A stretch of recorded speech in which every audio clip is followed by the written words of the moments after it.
ఇది horizontal projection విషయంలోకి ఇప్పుడు వద్దామంటే ఇప్పుడు హారిజాంటల్ ప్రొజెక్షన్ విషయం అంటే పర్టికులర్ హైట్ నుంచి మనం పార్టికల్స్ని ఇక్కడ నుంచి ప్రొజెక్టైల్ చేసినట్లయితే ఏమేమి ఈక్వేషన్స్ ఉంటాయి, మన టైమ్ ఆఫ్ ఫ్లైట్ ఏంటి, రేంజ్ ఏంటి, పరాబోలిక్ ఈక్వేషన్ ఏంటి, అంటే దా ట్రాజెక్టరీ ఈక్వేషన్ అంటాం, దాన్ని ఎలా ఉంటుందని చూద్దాం, ఇక్కడ అబ్జర్వ్ చేద్దాం. సో ఈ పర్టికులర్ హైట్ హెచ్ అని తీసుకుందాం, గ్రౌండ్ నుంచి మనం తీసుకుంటే ఇక్కడ వెలాసిటీ మనం యూఎక్స్ యూవై కాంపోనెంట్గా డివైడ్ చేస్తే రిజల్టెంట్ యూ అనేది ఇటు వస్తుంది మనకి. ఓకేనా.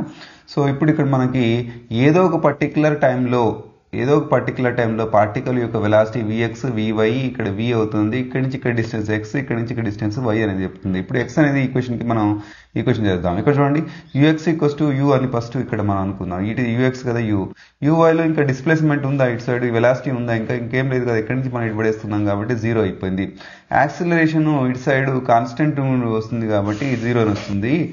ఏవై అనేది కిందికి లాగబడుతుంది కాబట్టి జీ ఇక్కడ మనం x equals to u t plus half a t square, u x మనం పెట్టాను యూ ప్లస్లో, ఏ ప్లస్లో ఏఎక్స్ పెట్టాను. యూఎక్స్ ఇక్కడ ఎంత ఉంది మనకి, యూఎక్స్ ఈక్వల్స్ టు యూ ఉంది కాబట్టి యూ పెట్టేశాను.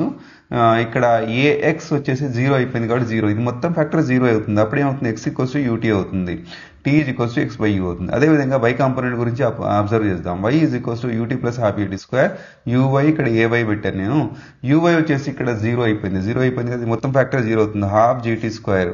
ఈ y is equals to half g t square.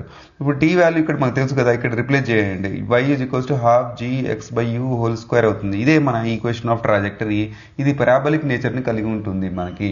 ఇదే విధంగా రేంజ్, టైమ్ ఆఫ్ ఫ్లైట్ అన్నీ కూడా మనం ఫైండ్ అవుట్ చేద్దామండి.